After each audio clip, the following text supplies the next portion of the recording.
வணக்கம். திசைகளின் 10 மணி செய்திகள். ஏழைகளுக்கு பாரமாக இருக்கக்கூடும் என்பதால் பொருள் சேவை வரி ஒத்திவைக்கப்படுகிறது.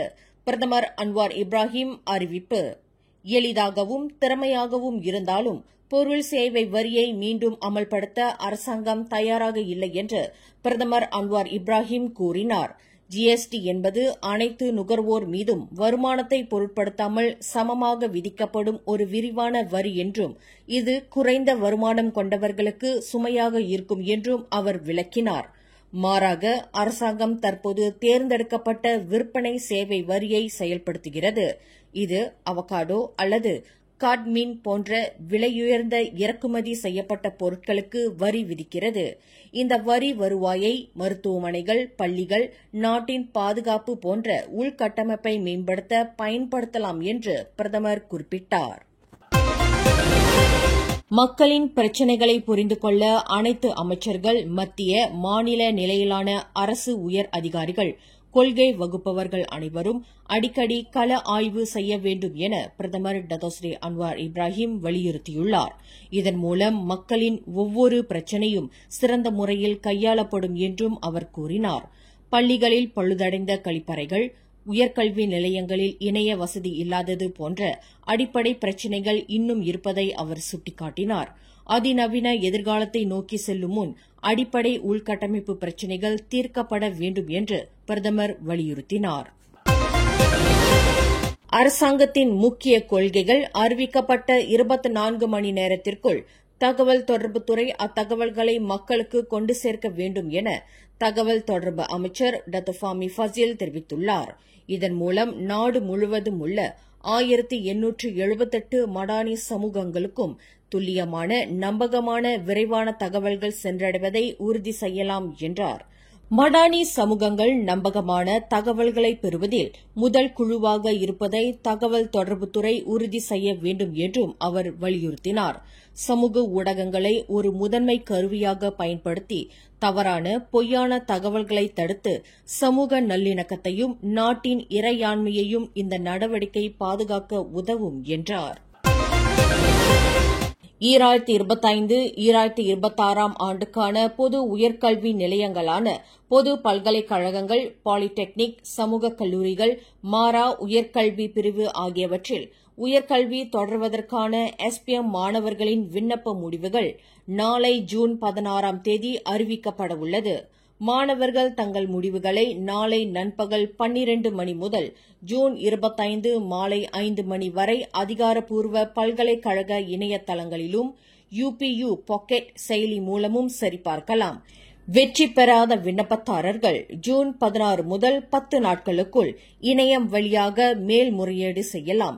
வெற்றி பெற்றவர்களுக்கு ஜூன் 17 முதல் அதிகாரப்பூர்வ வாய்ப்பு வழங்கல் கடிதங்கள் சம்பந்தப்பட்ட நிறுவனங்களால் வழங்கப்படும் என உயர்கல்வி அமைச்சு தெரிவித்திருந்தது. எதிர்வரும் ஜூன் 22ஆம் நாள் தனது பதவிக்காலத்தை முடித்துக் கொள்ளவிருப்பதாக உறுதிப்படுத்தினார் அரச மலேசிய காவல்துறை தலைவர் தான் ஸ்ரீ ரசாருடின் உசேன். 2 ஆண்டுகள் மலேசிய காவல்துறையின் தலைவராக பணியாற்றிய பிறகு தனது தாயின் வேண்டுகோளுக்கு இணங்க இந்த முடிவை எடுத்ததாக அவர் தெரிவித்தார். அடுத்ததாக பொறுப்பேற்க புதியவர்களுக்கு வழிவிட வேண்டும் என தனது தாய் விரும்பியதாகவும் தாயின் வார்த்தைகளை மறுக்க துணியவில்லை என்றும் அவர் கூறினார்.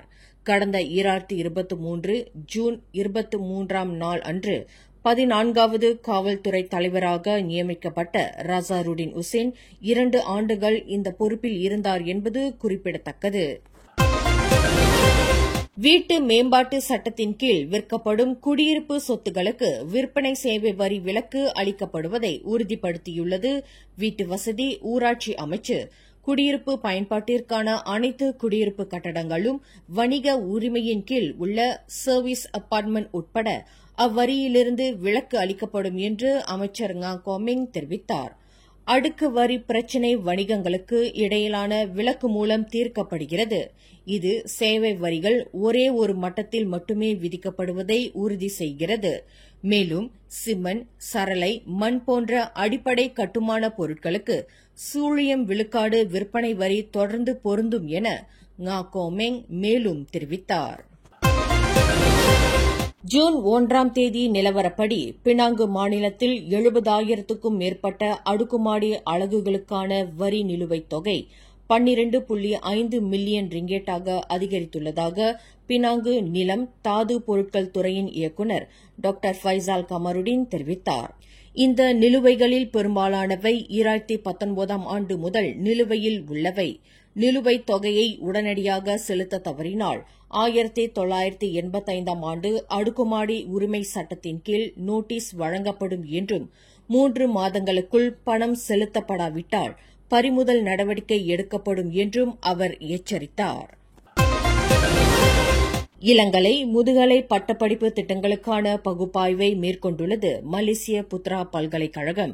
இந்த பகுப்பாய்வின்படி சில திட்டங்கள் மாணவர் தேர்வு வேலைவாய்ப்பு திறன் அடிப்படையில் குறைவாகவே உள்ளதாக UPM துணைவேந்தர் நைப் டத்தோ ப்ராஃப் டாக்டர் அஹமத் ஃபர்ஹான் முகமது சடுல்லா தெரிவித்தார்.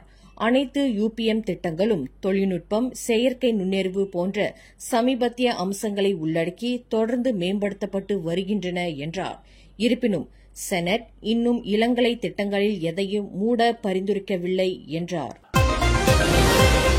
மலாய் பூமிபுத்ரா நிகழ்ச்சி நிரல்களை தொடர்ந்து முன்னெடுத்துச் செல்ல அரசாங்கத்தில் நீடிப்பது அம்னோவுக்கு ஒரு முதன்மை நடவடிக்கை என்று அம்னோவின் துணைத் தலைவர் டத்தோஸ்ரீ முகமது அசான் தெரிவித்தார். மனிதவள அமைச்சின் பொறுப்பிற்கு உட்பட்டிருந்தாலும் தீவெட் திட்டங்களை செயல்படுத்துவதில் அம்னோ தலைவர் Datuk Seri doctor Ahmad Zahid Hamidi முக்கிய பங்காற்றினார் என்று அவர் குறிப்பிட்டார்.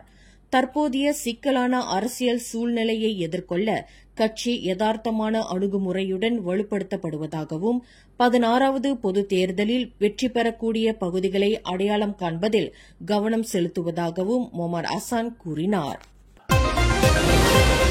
2025ஆம் ஆண்டுக்கான தேசிய இளைஞர் பிரதான விருதுகளில் தேசிய நிலை இளைஞர் அமைப்பு பிரிவில் வெற்றியாளராக முடிசூடப்பட்டது MIYC என்றழைக்கப்படும் மலேசிய இந்திய இளைஞர் மன்றம்.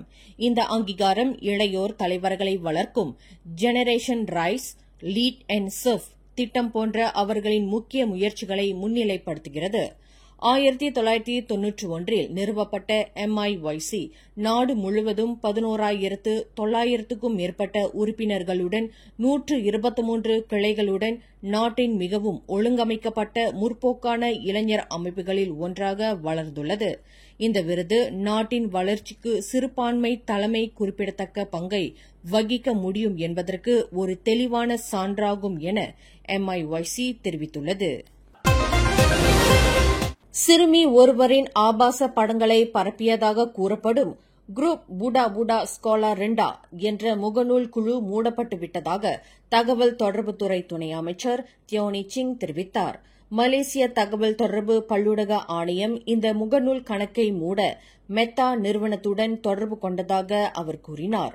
இந்த விவகாரம் குறித்து முழுமையான விசாரணை நடைபெற்று வருவதாகவும் தகவல் தொடர்பு பல்லுலக ஆணையம், காவல்துறை ஆகியவற்றோடு பிற சம்பந்தப்பட்ட தரப்புகளுடன் தொடர்ந்து இணைந்து செயல்படும் என்று அவர் குறிப்பிட்டார்.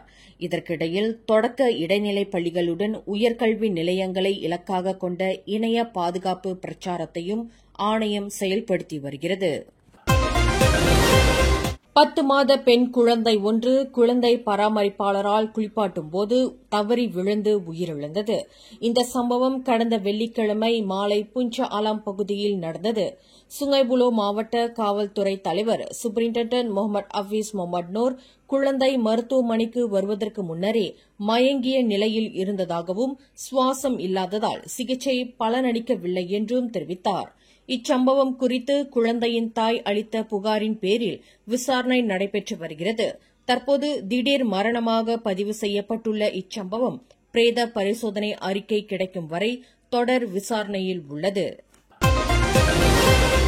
நாட்டில் ஊழலை ஒழிக்கும் அன்றாட பணிகளில் செயற்கை நுண்ணறிவு போன்ற புதிய தொழில்நுட்பங்களை மலேசிய ஊழல் தடுப்பு ஆணைய ஊழியர்கள் பயன்படுத்த வேண்டும் என துணை தலைமை ஆணையர் டத்தோ அஸ்மி கமருசமான் வலியுறுத்தினார்.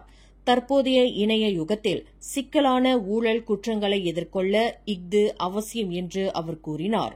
புதிதாக நியமிக்கப்பட்ட ஆணையத்தின் கடா மாநில இயக்குநர் உட்பட மற்ற ஊழியர்களும் ஒழுக்கத்தை பேணி சிறந்த செயல்பாட்டை தொடர வேண்டும் என்று அவர் கேட்டுக் கொண்டார். கோலாலம்பூர் உயர்நீதிமன்றத்தால் போதைப்பொருள் கடத்தலிலும் 2 போலி துப்பாக்கிகளை வைத்திருந்த குற்றச்சாட்டுகளிலிருந்தும் விடுவிக்கப்பட்ட முன்னாள் ஆராய்ச்சி உதவியாளர் முகமது யூசுப் ரவுத்தர் அரசாங்கத்திற்கும் காவல்துறைக்கும் எதிராக சட்ட நடவடிக்கை எடுக்கலாம் என தகவல் தொடர்புத்துறை துணை அமைச்சர் தியோனி சிங் தெரிவித்தார். சட்டத்தின் கீழ் ஒருவர் நியாயமற்ற முறையில் தடுத்து வைக்கப்பட்டதாக உணர்ந்தால் சட்ட நடவடிக்கை எடுக்க அவருக்கு உரிமை உண்டு என்று அவர் கூறினார். அதிகாரிகளை சட்ட ரீதியாக வழக்கு தொடர்வது ஜனநாயக அமைப்பில் ஒரு முறையான வழியாகும். இஃது அதிகார பகிர்வை உறுதி செய்கிறது என்றார் அவர். மேலும் செய்திகளை தெரிந்து கொள்ள கீழே இருக்கும் பெல் பட்டனை அழுத்துங்கள். உங்கள் மகிழ்ச்சியை வெளிப்படுத்த லைக் மற்றும் ஷேர் செய்யுங்கள். தொடர்ந்து திசைகளோடு இணைந்திருக்க சப்ஸ்கிரைப் செய்யுங்கள்.